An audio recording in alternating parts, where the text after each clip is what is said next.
Well, hello guys, welcome back to my channel. Ketemu lagi sama aku, Kana. Apa kabar kalian hari ini? Aku harap kalian semua dalam keadaan happy dan sehat selalu. So, today, sebelum kita masuk ke dalam pembahasan, aku harap kalian mau subscribe, like, comment, dan share video ini. Dan jangan lupa juga untuk tekan tombol loncengnya, supaya kalian tahu kalau aku masukin video baru. Without any further ado, let's go. Guys, kalian tahu gak sih kalau ada gagasan di dunia ilmuwan, di dunia kedokteran dan penelitian bahwa otak manusia itu menyimpan berbagai macam sikap, perilaku, dan memori seseorang ketika mereka hidup? Today, aku akan ngebahas tentang seorang pembunuh berantai yang sampai saat ini masih dikenal sepanjang masa, Diogo Alves. Diogo Alves merupakan pria berkebangsaan Spanyol yang dilahirkan di sebuah keluarga petani di Galicia, Spanyol pada tahun 1810. Pada saat masih kecil, ia itu pernah jatuh dari kuda dan kemudian melukai kepalanya. Pada saat usianya yang ke-19 tahun, orang tuanya itu meminta Diogo ini untuk pergi ke Lisbon untuk mencari pekerjaan yang lebih baik dan mungkin bisa mendukung kehidupan keluarga, guys. So, selama dia di Lisbon, dia udah banyak banget berganti-ganti pekerjaan. Namun karena dia usianya masih muda, pada saat itu masih 19 tahun nih, jadi dia itu dipekerjakan oleh sebuah keluarga kaya yang kemudian mengangkat dia jadi kepala pelayan di sana. Namun setelah itu ia juga kemudian berganti-ganti pekerjaan dan entah kenapa dia kemudian menjadi orang yang sangat berbeda gitu guys. Jadi dia sangat suka mabuk-mabukan, terus main judi gitu, melakukan hal-hal yang tidak sebaiknya dilakukan. Selama masa hidupnya ini, Diogo juga pernah merasakan hubungan asmara. Diogo ini memiliki seorang kekasih, yaitu seorang pemilik penginapan yang bernama Palhava Maria Gertrudis. Nah, diyakini bahwa semenjak berhubungan dengan Palhava Maria Gertrudis inilah Diogo itu dikenal suka melakukan aksi menghabisi nyawa orang sejak tahun 1836. Sebenarnya Diogo ini sebelumnya itu sudah sering sekali melakukan tindak kejahatan ya guys ya, seperti untuk mendukung hobinya yang suka minum-minum dan berjudi, pastinya dia harus mendapatkan uang untuk itu. Jadi dia sudah melakukan kejahatan-kejahatan kecil seperti mencuri, kemudian merampok, kemudian memalsukan kunci-kunci sehingga dia bisa mendapatkan akses ke tempat-tempat tertentu yang tentunya pasti menyimpan banyak uang. Nah, keahliannya dalam menduplikasi kunci-kunci inilah yang membuat dia itu bisa masuk ke sebuah tempat bernama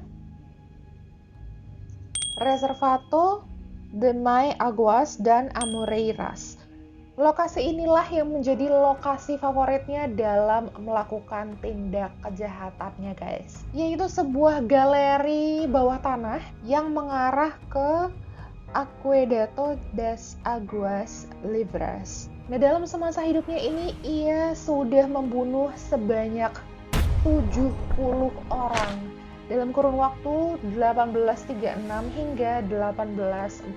Nah, korbannya Diogo ini biasanya adalah para pejalan-pejalan kaki gitu guys, yang memang tidak memiliki pekerjaan atau memang pejalan kaki yang tidak mampu gitulah ya korbannya dia. Nah, korban pertamanya ini adalah seorang pejalan kaki yang tidak memiliki pekerjaan juga. Setelah merampok orang itu, Diogo kemudian menutup matanya dan menyeretnya ke puncak saluran air dan langsung melemparkannya dari atas ke bawah. Tinggi puncak saluran air tersebut sekitar 65 meter. Pastinya membuat korban itu langsung tewas seketika. Nah, karena inilah ia itu dijuluki sebagai The Aqueduct Murder atau pembunuh saluran air gitu ya, pembunuh di saluran air. Nah, saluran air yang aku bicarakan di sini bukanlah saluran air yang biasa ya, guys. Bukan saluran air yang kayak kita punya di sini, gorong-gorong kecil gitu atau got-got kecil gitu, bukan sama sekali. Melainkan saluran air ini adalah situs atau struktur bersejarah Lisbon. area utamanya saluran air ini aja guys mencapai 18 km luasnya. Dan bila digabungkan sama cabang-cabangnya gitu atau saluran-saluran yang lainnya gitu, itu bisa mencapai 56 km luasnya. Nah, kemudian saluran air yang dipakai oleh Diogo ini itu tuh sebenarnya merupakan struktur bersejarah yang dibuat oleh Raja Spanyol pada waktu itu untuk mengatasi kurangnya air minum yang pernah melanda Lisbon pada saat itu. Seiring banyaknya kasus kematian yang telah terjadi di saluran air itu, ini udah beberapa kali terjadi dan memang jasad-jasadnya itu selalu ditemukan di tempat yang sama ya guys. Nah, seiring itu terjadi, masyarakat itu mulai merasa aneh, kok sering banget nih terjadi pembunuhan sering banget nih terjadi kasus kematian seperti ini di tempat yang sama, di saluran air yang sama, di titik yang sama gitu.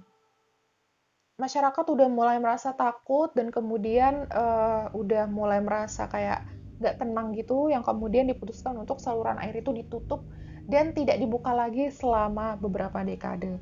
Nah, pada saat itu Diogo merasa kayak, aduh, bisa hancur nih karir pembunuhan aku nih kalau misalnya saluran air itu ditutup. Dan kemudian dia berpikir nih gimana caranya supaya karir pembunuhnya itu tetap cemerlang guys.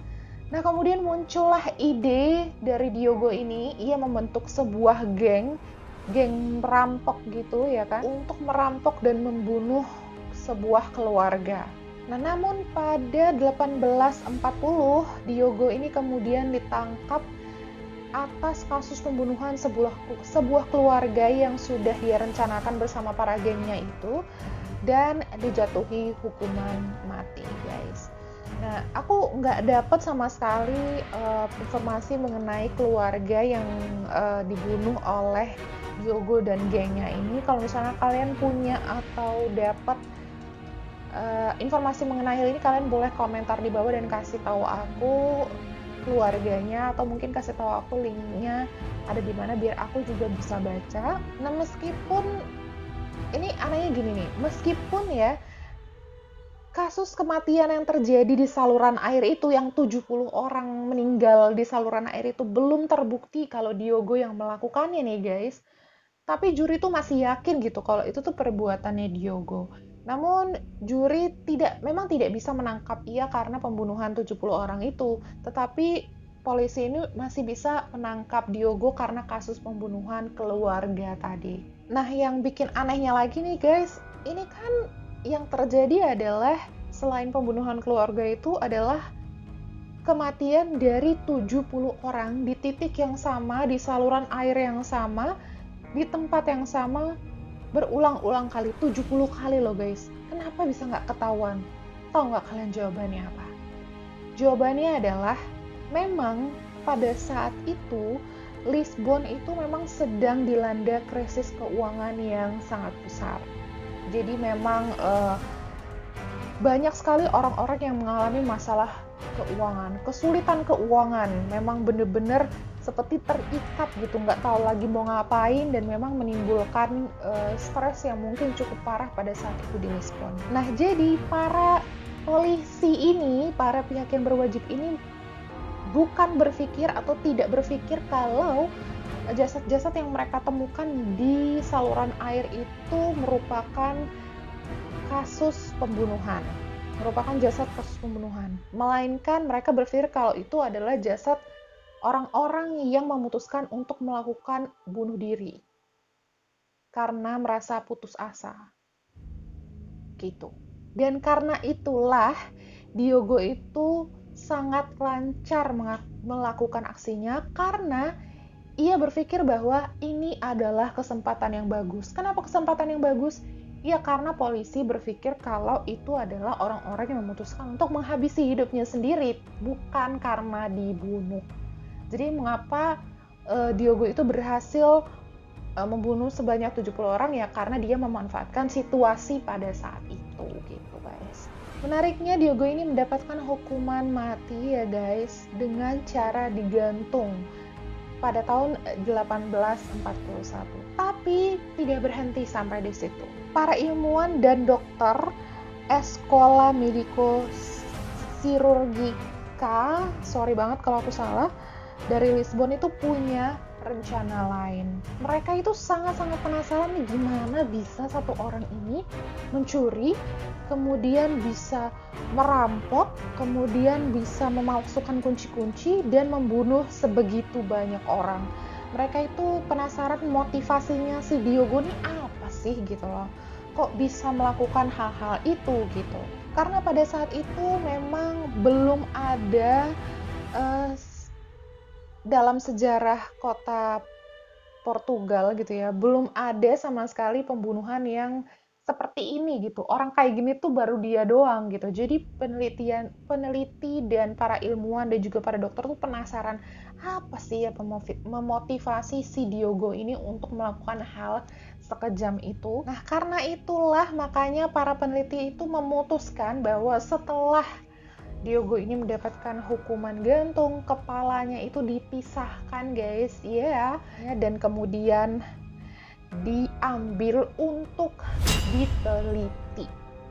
Kepalanya aja, guys. Untuk mempelajari apa sih yang ada di kepalanya Diogo ini, like I said before, kepalanya itu dipisahin dan kemudian diawetkan, dan sampai hari ini nih, sampai detik ini aku ngomong itu kepalanya itu masih ada, masih dalam bentuk yang sama seperti yang dulu maybe, karena memang diawetkan secara baik gitu ya, dan disimpan di Universitas di Lisbon, tepatnya di Fakultas Kedokteran Universitas Lisbon. Kalau misalnya kalian ada yang jalan-jalan ke Lisbon, kalian boleh pergi ke sana untuk melihat kepalanya si Diogo itu, guys. Mau? Nah, dulu pada saat prosesi hukum gantung tersebut, ilmu tentang frenologi itu sangat-sangat populer pada saat itu. Frenologi itu sendiri adalah ilmu yang mendukung gagasan bahwa otak manusia itu menyimpan semua aspek kepribadian dan bentuk tengkorak manusia. Dan bentuk tengkorak manusia mencerminkan kepribadian yang dimiliki manusia itu. Dengan begitu bisa dikatakan bahwa sifat kepribadian termasuk nih jiwa kriminal bisa dirasakan, diraba, dan diukur secara tepat melalui tengkorak manusia. Itu dia frenologi, guys. So, itu dia tadi pembahasan aku tentang Diogo Alves ini, pembunuh yang terkenal karena kepalanya itu diawetkan sampai sekarang dan masih dipelajari oleh tentunya ya mahasiswa kedokteran ya, untuk mengenali apakah sifat kepribadian, jiwa kriminal pun bisa diukur hanya dengan meraba melihat tengkorak manusia. Dan gimana menurut kalian mengenai kasus Diogo Alves ini? Memang aku nggak dapat sama sekali kasusnya itu secara beruntun, dan memang tadi korban yang pertama itu aku udah jelasin gimana cara Diogo itu membunuh si pejalan kaki itu, dan dikabarkan bahwa 69 orang lainnya itu semuanya sama kayak gitu. Jadi makanya tidak ada penjelasan lebih lanjut mengenai bagaimana korban-korban lainnya itu dibunuh sama Diogo. Nah, mungkin bagi kalian yang tahu link atau memang tahu informasi terbaru mengenai apakah mungkin ada informasi yang belum aku sampaikan di video ini, kalian boleh komen di bawah, dan kemudian kalian boleh tolong kasih linknya ke aku, jadi aku juga bisa lihat dan baca mengenai informasi lebih lanjut dan lebih lengkap tentang Diogo Alves ini. Thank you for keep attention, and jangan lupa untuk dukung dan support selalu channel ini dengan cara gampang banget, subscribe, like, comment, share video ini, dan juga jangan lupa untuk klik tombol loncengnya supaya kalian tahu kalau aku masukin video baru. So, thank you and see you on the next video.